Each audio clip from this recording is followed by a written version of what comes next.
আনুষ্ঠানিক খাতে যেগুলো আছে, যেমন যেগুলো হয়তো রিপোর্টেড না, রেকর্ডেড না, যেমন পরিবহন সেক্টর, নির্মাণ শ্রমিক, এগুলো কিন্তু প্রচুর পরিমাণে আমাদের শ্রমিক ভাইরা কাজ করেন, কিন্তু তাদের ডেটাবেস থেকে শুরু করে তাদের সামগ্রিক স্বাস্থ্যসেবা, তাদের যে নিরাপত্তা, এই জিনিসগুলো কিন্তু আমরা এখনো নিশ্চিত করতে পারিনি।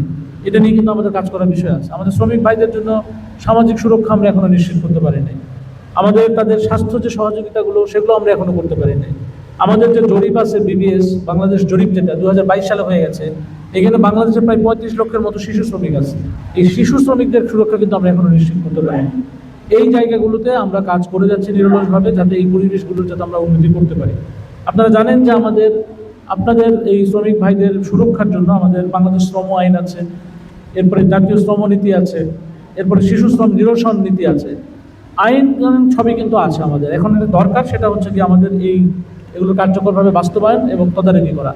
সেই কাজটি আমরা শ্রম অধিদপ্তর, কলকারখানা পরিদর্শন, জেলা প্রশাসন, আমাদের ইন্ডাস্ট্রিয়াল পুলিশ, জেলা পুলিশ, তারা মিলে নির্বাচন করছি। এবং গত যে ঈদটা গিয়েছে, এটা আপনারা জেনেছেন, দেখেছেন, এই সময় আমরা আমাদের যারা সম্মানিত জনপ্রতিনিধি আছে তাদের কিন্তু অসাধারণ আমরা সহায়তা পেয়েছি। সবাইকে নিয়ে আমরা চেষ্টা করেছি যাতে এই কলকারখানার যে শ্রমিক ভাইদের যে স্বার্থ যতটুকু সুরক্ষা করা যায়, সেটা আমরা চেষ্টা করেছি। গত ঈদে আমি শ্রমিক ভাইদের আন্তরিক ধন্যবাদ এবং কৃতজ্ঞতা জানাবো। আমাদের পুরো নারায়ণগঞ্জ জেলা মিলে কোথাও আপনাদের কোনো ধরনের রাস্তায় নেমে বা কোনো কিছু করেন নেই। আপনারা মালিক পক্ষের সাথে সমঝোতার ভিত্তিতে, সমন্বয়ের ভিত্তিতে ঈদের বোনাস, বেতন, এই সমস্ত দিয়েছেন এবং আল্লাহর রহমতে সুন্দরভাবে আপনারা নারায়ণগঞ্জ ছেড়ে পরিবারের সাথে ঈদ করেছেন, আবার সুন্দরভাবে কাজে এসে যোগ দিয়েছেন। এই ঘটনা নারায়ণগঞ্জে একমাত্র ব্যতিক্রম। অনেক জেলায় আন্দোলন হয়েছে, অনেক জেলায় এই ধরনের ঘটনা ঘটেছে, কিন্তু নারায়ণগঞ্জের শ্রমিক ভাইদের যে ধৈর্য, আমি আপনাদেরকে অসংখ্য ধন্যবাদ এবং কৃতজ্ঞতা জানাতে চাই সরকারের পক্ষ থেকে। এখন আমরা যে কাজগুলো করতে চাই, সেই কাজগুলি হচ্ছে বিভিন্ন আলোচনার মাধ্যমে, বিভিন্ন কমিটির মাধ্যমে, প্রয়োজনে আইন প্রয়োগের মাধ্যমে আমরা যেটা করতে চাই, শ্রম আইন যে বাস্তবায়নের যে বিষয়গুলি আছে, সেগুলো যেন সম্পূর্ণরূপে বাস্তবায়ন হয়। আমাদের শ্রমিক ভাইদের যে অধিকার, তাদের যে স্বার্থ, সেটা যেন সংরক্ষিত হয়। ঝুঁকিপূর্ণ শিশু জমের যাতে নিরসন হয় এবং কর্মপরিবেশ যেন উন্নত হয়। আমরা বিভিন্ন ধরনের প্রস্তাব আমরা সরকারের কাছে তুলে ধরছি, যাতে করে আমাদের শ্রমিক ভাইদের জন্য আমরা আরও সুন্দর পরিবেশ নিশ্চিত করতে পারি। একই সাথে আমরা যে কাজটা করতেছি, মালিক এবং শ্রমিক ভাইদের ভিতরে যে আলোচনার যে প্ল্যাটফর্মগুলো আছে, যে সুযোগগুলো আছে, এগুলো আমরা জোরালো করছি, যাতে করে মালিকরা শ্রমিকদের বিষয়গুলো দেখেন এবং শ্রমিকরা যাতে মালিকদের বিষয়গুলো বোঝেন।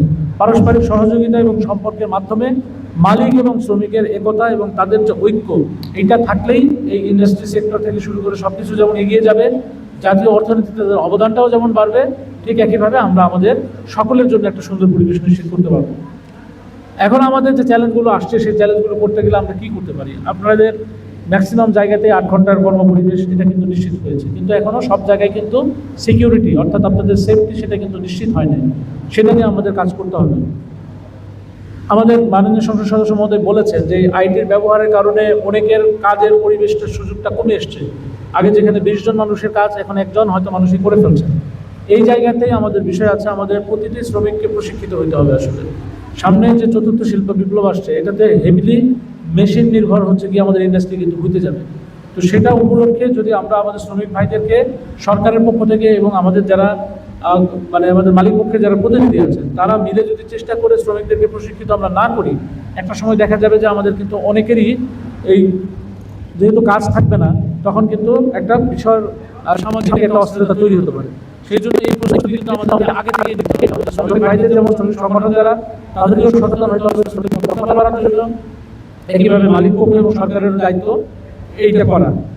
আমাদের শ্রমিক ভাইদের জন্য স্বাস্থ্য যে সুবিধাগুলো আছে, সেই সুবিধাগুলো নিয়ে আমাদের কাজ করার সুযোগ আছে। অনানুষ্ঠানিক খাতে যে শ্রমিক ভাইরা আছেন, তাদেরকে আমাদের আনুষ্ঠানিক খাতে হিসাবে তাদেরকে তুলে আনার যে বিষয়গুলি, সেগুলো আমাদের আছে।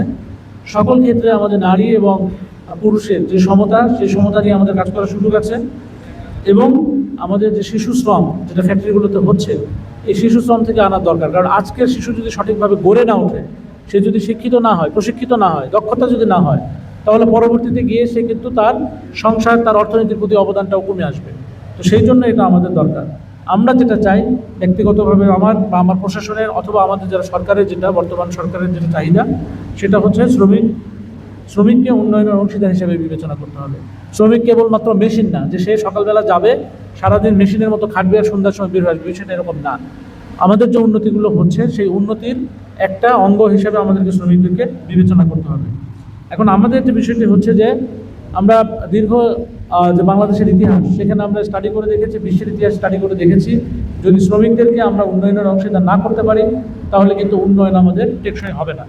এই জন্য আমাদের যেটা দরকার, নিরাপদ একটি কর্মপরিবেশ আমাদের শ্রমিকদের জন্য গড়ে তুলতে হবে। এখানে একটা যে স্লোগান, সুস্থ শ্রমিক কর্মঠ হার, আসবে একবার নতুন প্রভাত।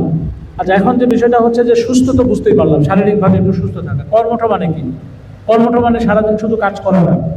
আমাদের যদি আমরা প্রকৃত শিক্ষায় সুশিক্ষিত হই বা প্রশিক্ষিত হয়ে শ্রমিকরা যদি কাজ করতে পারেন সুস্থ শরীরে, তাহলে এখন যা বেতন আছে তার চাইতে তার বেতনও যেমন বাড়বে, তার এই ফ্যাক্টরি বা কলকারখানাতে তার বেশি উৎপাদনে তার অবদান রাখার সুযোগ থাকবে। তিনি নিজে যেমন লাভবান হবেন, ওই ফ্যাক্টরিটি লাভবান হবে, ওই প্রতিষ্ঠানটি লাভবান হবে, সামগ্রিকভাবে দেশের অর্থনীতি লাভবান হবে। সুতরাং সুস্থ থাকতে হবে, আমাদের দক্ষতা থাকতে হবে এবং আমাদের নলেজ থাকতে হবে। এই তিনটা বিষয় যদি শ্রমিক ভাইদের ভিতরে থাকে তাহলে এখন তারা যে অবদানটা রাখছেন সেই অবদানের বেশি অবদান রাখতে পারবেন, তাদের আয় রোজগারও বাড়বে। এখন অনেক ভাইদের আমাদেরকে ওভারটাইম করতে হয়, করেন তার নিজের প্রয়োজনেই, তার সংসারের আয় রোজগার বাড়ানোর জন্য। তো সেক্ষেত্রে সার্বিকভাবে যেন এটা থাকে, তাদের স্বাস্থ্যের যে বিষয়টি সেটি যেন দেখে।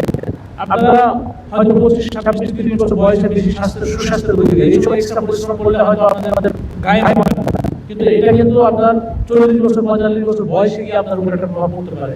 আপনি হয়তো বেশি উপার্জনের জন্য নিজেকে বেশি নিয়োজিত করলেন, পরিশ্রম বেশি করলেন, একসময় দেখা যাবে যে আপনার শরীরটা বেশি দুর্বল হয়ে যাচ্ছে।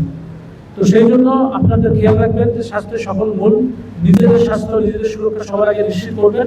এরপরে যদি আপনার শরীর পারমিট করে আপনি এক্সট্রা পরিশ্রম করবেন। যেটাই হোক না কেন আপনি মনে রাখবেন যে আপনার একটা পরিবার আছে, সেখানে আপনার সন্তান আছে, সেই সন্তান এবং পরিবারকে নিয়ে একটা সুন্দর জীবনযাপন করা আপনার অধিকার।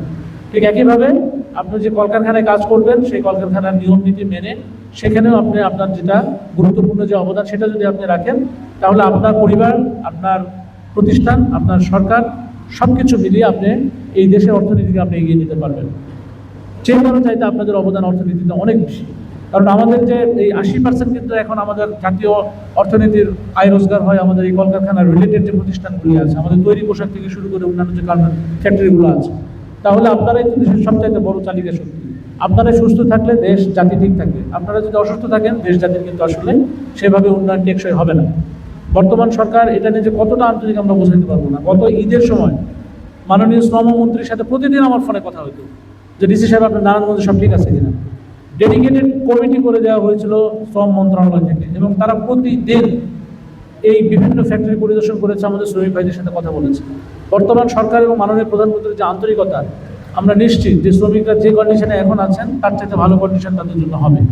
আমরা সবাই মিলেমিশে মালিক পক্ষ, শ্রমিক পক্ষ, সরকার, প্রশাসন এবং আমাদের সম্মানিত জনপ্রতিনিধি যারা আছেন তাদের সবাই মিলে অন্তত নারায়ণগঞ্জে আমরা এমন একটা কর্মপরিবেশ তৈরি করতে চাই যেখানে শ্রমিকদের স্বার্থ সংরক্ষিত হবে, মালিক এবং শ্রমিকের মধ্যে একতার মাধ্যমে তাদের এই যে উৎপাদন ব্যবস্থাপনা সেটা এগিয়ে যাবে। আজকের 1 মে দিবস এই অনুষ্ঠানে যারা এসেছেন সকলের প্রতি আন্তরিক ধন্যবাদ এবং কৃতজ্ঞতা। আপনারা এসেছেন, শ্রমিক ভাইদের সাথে একাত্মতা ঘোষণা করেছেন এবং তাদেরকে নিয়ে অনুষ্ঠানটি করেছেন। সকল সম্মানিত অতিথি, সাংবাদিক ভাই, শ্রমিক সংগঠন থেকে শুরু করে যারা এসেছেন প্রত্যেককে আন্তরিক ধন্যবাদ এবং কৃতজ্ঞতা জানাই। বিশেষ করে আমাদের দুটি দপ্তর, শ্রম অধিদপ্তর এবং কলকারখানা ও প্রতিষ্ঠান পরিদর্শকের যে কার্যালয়, এই কর্মকর্তারা কয়েকদিন ধরে প্রচেষ্টা করেছেন অনুষ্ঠানটি সার্থক করে তোলা। তো সবাইকে আন্তরিক ধন্যবাদ এবং কৃতজ্ঞতা। সাংবাদিক ভাইদের বিশেষ ধন্যবাদ আপনারা অনুষ্ঠানটি কাভার করছেন। আমরা চাই এই প্রধান 1 মে দিবসের যে স্লোগান এবং যে মটো, যে উদ্দেশ্য নিয়ে 1 মে দিবস আমাদের শ্রমিকেরা পালন করে সেটি সার্থক হোক, সকল শ্রমিকের এবং মালিকের স্বার্থ সংরক্ষিত হোক, সকল মিলেমিশে আমরা একটা সুন্দর দেশ গড়ি। ভালো থাকবেন সবাই। আসসালামু আলাইকুম।